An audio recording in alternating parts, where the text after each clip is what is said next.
बात कि आप सभी लोग 70 में 70 पाए। चलिए आइए कुछ क्वेश्चन के बारे में हम लोग चर्चा करते हैं। जैसे आपके यहाँ एक प्रश्न है कि समतल दर्पण की फोकस दूरी होती है, तो आप जानते हैं कि उसकी जो फोकस दूरी है वो अनंत है। आंसर भी है, आप इसको चेक कर लीजिए। चलिए एक और दूसरा क्वेश्चन नंबर 2 की बात करते हैं कि एक उत्तल दर्पण की फोकस दूरी 10 सेंटीमीटर, वक्रता दर्पण की वक्रता त्रिज्या क्या होगी। हमने आपको बताया था F = भी R/2 होता है, जहां पर F की वैल्यू 10 दिया है, तो 10 यानी 10 = भी R/2। 10 का 2 में इंटू करोगे बच्चे तो आएगा 20। इसका मतलब इस ऑप्शन में जो रेडियस पूछा गया R वक्रता त्रिज्या वो कितना हो गया 20 सेंटीमीटर। इसके नीचे एक दूसरा क्वेश्चन है 3 नंबर का। मान लीजिए उत्तल लेंस द्वारा किसी वस्तु का वास्तविक उल्टा एवं बड़ा प्रतिबिंब बनाने के लिए एक वस्तु को रखना चाहिए। तो हमने आपको बताया था कि लेंस से F तथा 2F के बीच, तो लेंस से F तथा 2F के बीच का सेंस इसमें A, B और C वाले में है। इसका मतलब इसका आंसर आपका C वाला सही है। आगे आइए एक क्वेश्चन और है कि एक गोलीय दर्पण की फोकस दूरी स्मॉल f वक्रता त्रिज्या स्मॉल r में संबंध क्या है। तो अब सवाल देखिए, फोकस दूरी f और वक्रता त्रिज्या r में संबंध पूछा है। इसका मतलब r = भी बच्चे कितना होता है 2f, और हमने आपको बताया था कि f = भी कितना होता है R/2। तो पहले में देखिए लिखा है r = भी f/2, तो ये नहीं है। दूसरा r = भी 2f, इसका मतलब b वाला सही है। r = f नहीं होता, r = 4f भी नहीं होता। क्वेश्चन नंबर 5 को आप लोग देख लीजिए। यदि आपतन कोण I अपवर्तन कोण स्मॉल r हो तो अपवर्तित किरण विचलित होगी।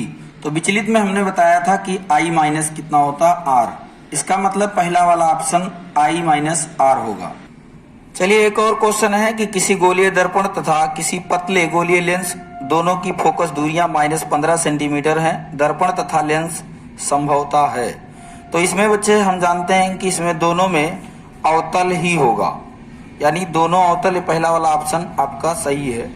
आगे एक क्वेश्चन और है, आप यहाँ देख रहे हैं कई बार पूछा गया क्वेश्चन है कि निर्वात में प्रकाश की चाल 3 × 10⁸ मीटर पर सेकंड है, तो कांच में प्रकाश की चाल कितनी होगी।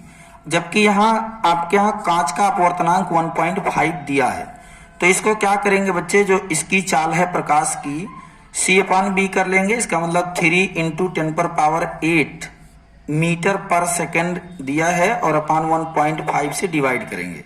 तो जैसे ही इसको डिवाइड करेंगे, एक पॉइंट को हटाने के लिए ऊपर एक 0 बढ़ाएंगे। तो अब ये पहले 3 था, अब 30 हो गया। 15 1 जा 15, 15 2 जा 30, यानी 2 आया। 2 × 10⁸ किस ऑप्शन में है, देखिए ऑप्शन नंबर डी, 2 × 10⁸, ये आपका आंसर हो गया। एक यहाँ क्वेश्चन बच्चे, सामान्य स्वस्थ आंख के लिए दूर बिंदु होता है, तो आप जानते हैं जनरली वो अनंत पर। आगे अगला क्वेश्चन है कि स्वस्थ आंख के लिए स्पष्ट दृष्टि की न्यूनतम दूरी होती है। तो स्पष्ट दृष्टि की न्यूनतम दूरी होगी तो आप कहेंगे 25 सेंटीमीटर पर। एक और क्वेश्चन है बच्चे, प्रिज्म द्वारा विचलन अधिकतम होता है, तो हमने आपको पहले एग्जाम में बताया कि बैगनी रंग के लिए अधिकतम है, तो इसका मतलब ऑप्शन पहला वाला सही होगा। चलिए आपके यहाँ एक क्वेश्चन है कि विद्युत आवेश का मात्रक है। बच्चे आप लोगों को पता है कि आवेश का मात्रक जो होता है वो कूलाम होता है। एम्पियर सेकंड का मात्रक है, तो एम्पियर सेकंड आपके यहाँ आवेश का मात्रक है। जैसे Q = भी हम लोग पढ़े थे I × T, तो देखिए ये आपका एम्पियर हो गया और ये आपका समय हो गया, और समय का मात्रक सेकंड। तो एम्पियर और सेकंड का मात्रक, Q का मात्रक क्या, आवेश। इसका मतलब ये कौन वाला है, आवेश, तीसरा वाला सही है। एक क्वेश्चन और आपके यहाँ पूछ रहा है कि एक प्रोटॉन पर विद्युत आवेश की मात्रा होती है। तो विद्युत आवेश की जो मात्रा होती है वो 1.6 × 10⁻⁻19 कूलाम होती है। बच्चे यहाँ देखिए, किसी चालक में धारा का प्रवाह होता है, तो आप कहेंगे कि किसी चालक में अगर धारा का प्रवाह होगा तो किसके द्वारा होता है, तो आप जानते हैं इलेक्ट्रॉनों द्वारा। दूसरा एक क्वेश्चन और है कि प्रतिरोध का मात्रक क्या होता है। पढ़े थे कि प्रतिरोध का मात्रक ओम अथवा महो होता। आगे अगला एक क्वेश्चन और है एक क्वेश्चन आपके यहाँ, एक बल्ब पर 220 वोल्ट 100 वाट अंकित है, उसके तंतु का प्रतिरोध कितना होगा? तो आप 448 लगाएंगे। आगे अगला है बच्चे कि विद्युत ऊर्जा की इकाई होती है या एक वैद्युत यूनिट किसके बराबर होता है? तो आप बोलेंगे किलोवाट घंटा। इसमें आप कहेंगे कि ये किलोवाट घंटा होता है। अगला है कि 1 किलोवाट घंटा में जूल की संख्या कितनी होती है? तो 3.6 इंटू 10⁻6 यानी डी वाला ऑप्शन होगा। एक अशोषक किसके बराबर होता है? तो 746 वाट। ए बी सी यहां है। आगे एक प्रश्न और है बच्चे कि ओम के नियम के अनुसार विभवांतर व धारा के बीच ग्राफ होगा, तो आप कहेंगे स्ट्रेट लाइन। ऐसे बनता है डायग्राम ओम के नियम में, तो ये सीधा स्ट्रेट लाइन होता है, इसका मतलब ये सरल रेखा है। यहाँ एक प्रश्न और इम्पोर्टेंट है कि एक गतिमान आवेश कण उत्पन्न करता है, तो आप कहेंगे चुंबकीय व विद्युत क्षेत्र दोनों। अगर गतिमान आवेशित कण है तो वो चुंबकीय व विद्युत क्षेत्र दोनों करेगा। केवल चुंबकीय नहीं होगा, केवल विद्युत नहीं होगा, चुंबकीय व विद्युत क्षेत्र दोनों। बीच में कि विद्युत धारा उत्पन्न करने की युक्ति को क्या कहते हैं? तो आप जानते हैं जनित्र। विद्युत धारा को उत्पन्न करने की युक्ति जनित्र कहलाती है। वैद्युत मोटर परिवर्तित करता है। पढ़ाया गया है कि वैद्युत ऊर्जा को यांत्रिक ऊर्जा में बदलना, यानी रासायनिक ऊर्जा को यांत्रिक ऊर्जा में नहीं हो सकता, यांत्रिक ऊर्जा को रासायनिक ऊर्जा ये भी नहीं होगा, यांत्रिक ऊर्जा को वैद्युत ऊर्जा नहीं, तब क्या? फिर वैद्युत ऊर्जा को यांत्रिक ऊर्जा में बदलने का काम है। देखिए बच्चे पहला क्वेश्चन देखिए, आप बायोलॉजी की तरफ हम लोग थोड़ा सा टेंड करते हैं। ये तो रहा इतनी क्वेश्चन बात करने के लिए आपको फिजिक्स में। अब हम लोग थोड़ा सा बायोलॉजी को देखेंगे। बायो में जो प्रश्न आपके यहाँ पूछे जाने वाले हैं उनको जरा देखिए। बच्चे प्रश्न पूछा है कि आनुवंशिकता के प्रयोग के लिए मेंडल ने निम्नलिखित में से कौन से पौधे का उपयोग किया?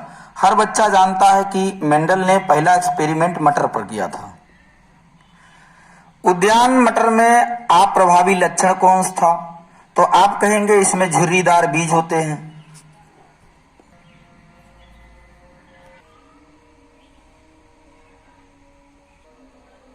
चलिए एक क्वेश्चन आपके यहाँ बच्चे और है, एक द्विसंकर का जो दर्श प्रारूप होता है वो रेशियो आप लोग जानिए 9:3, फिर रेशियो 3, रेशियो फिर 1। ये सी वाला ऑप्शन सही है। बच्चे मानव में गुणसूत्रों की संख्या होती है, आप पढ़े थे कि 46। मनुष्य के शुक्राणु में ऑटोसोम की संख्या होती है 44। आगे अगला प्रश्न एक और है कि समजात अंगों का उदाहरण है, तो हमारा हाथ तथा कुत्ते के अग्रपाद, हमारे हाथ तथा हाथी के दांत, आलू एवं घास की उभर भूस्तरी, उपर्युक्त सभी। इसका मतलब इसमें उपर्युक्त सभी।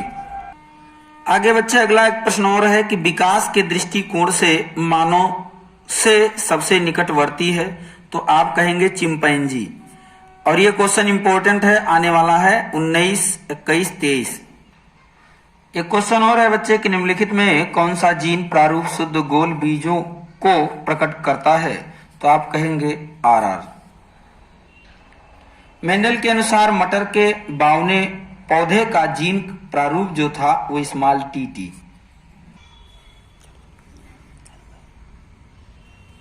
बच्चे इसमें क्वेश्चन है आपके यहाँ हमेशा पूछा जाता है, अलैंगिक जनन मुकुलन द्वारा होता है, तो आप कहेंगे ईस्ट में। ये वाला ऑप्शन सही है। अगला एक क्वेश्चन और इंपॉर्टेंट है, पराग कोष में होते हैं। अगला एक क्वेश्चन और है कि पराग कोष में होते हैं, तो आप बोलेंगे पराग कण। ये डी वाला ऑप्शन सही है। आगे एक क्वेश्चन और बच्चे कि निषेचन के बाद पुष्प का कौन सा भाग फल में बदल जाता है? तो आप कहेंगे अंडाशय। अगला एक क्वेश्चन और है कि निषेचन के दौरान पराग कण से निकलने वाली परागनलिका सामान्यतया किसके द्वारा बीजांड में प्रवेश करती है? तो आप कहेंगे अंड द्वार। अगला एक क्वेश्चन निम्नलिखित या निम्न में से कौन मानव में मादा जनन तंत्र का भाग नहीं है? तो आप कहेंगे अंडाशय, ये भी नहीं है, गर्भाशय, शुक्रवाहिनी, वाहिका। ये निम्न में कौन मानव में मादा जनन तंत्र का भाग नहीं है? तो आप कहेंगे शुक्रवाहिका। एक क्वेश्चन परिवार नियोजन की स्थिति विधि है, तो आप कहेंगे वैसेक्टाइम। टामी, ये है। मुकुलन पाया जाता है तो आप कहेंगे हाइड्रा में। कहते हैं पुष्प के नर भाग को कहते हैं, प्रश्न को समझिए, पुष्प के नर भाग को कहते हैं पुमंग। यकृत स्रावित करता है तो आप कहेंगे पित्तरस में, ये वाला ऑप्शन सही है। इसके बाद में एक क्वेश्चन और है कि हीमोग्लोबिन महत्वपूर्ण भूमिका निभाता है तो आप कहेंगे श्वसन में। बच्चे स्वपोषी पोषण के लिए आवश्यक है कार्बन डाइऑक्साइड तथा जल भी, क्लोरोफिल भी, सूर्य का प्रकाश भी, उपर्युक्त सभी। इसमें बच्चे केमिस्ट्री पर हम लोग अब फोकस करते हैं कि केमिस्ट्री के कितने क्वेश्चन आएंगे, उनको भी थोड़ा सा चर्चा कर लिया जाए। मुद्रा धातु है तो आप बोलेंगे Cu। अगला है निम्नलिखित में से कौन सा अधिक विद्युत ऋणात्मक तत्व है तो आप कहेंगे F। F का मतलब फ्लोरीन। आगे आइए कुछ क्वेश्चन दे। प्रश्न है आपके यहाँ Li विकर्ण संबंध दर्शाता है, Li फॉर लिथियम, और ये किसके साथ, आप बोलेंगे Mg, मैग्नीशियम के साथ।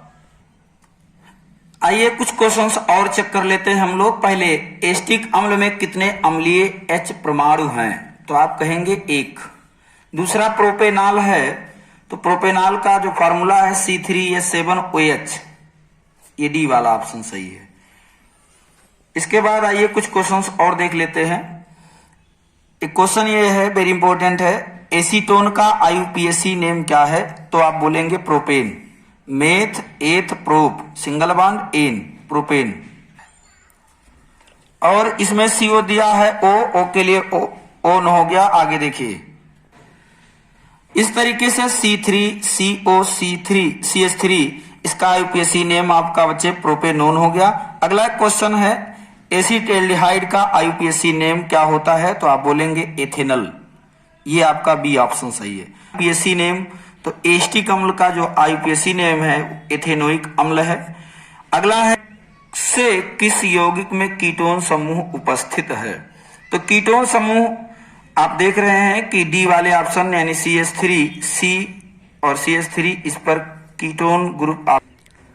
इसमें बच्चे आप देख रहे हैं कि CH3, उसके बाद O, और फिर यहां से CH3 और O यानी CO। तो सेंस आपका है कि कीटोन जो समूह है वो ऑप्शन डी वाला ही करेक्ट है। अगला है निम्नलिखित में से किस यौगिक में एल्कोहलीय समूह उपस्थित है तो एल्कोहलिक समूह OH ग्रुप ही बताता है। CH3, CH2 और यहाँ OH लगा है। अगला प्रोपेनल में क्रियात्मक समूह यानी फंक्शनल ग्रुप जिसके बारे में हम लोग जानते हैं वो CHO है। अगला है ब्यूटेनोन में क्रियात्मक समूह तो आप कहेंगे ये बी ऑप्शन राइट है। एक क्रियात्मक समूह का ग्रुप है C डबल बॉन्ड O।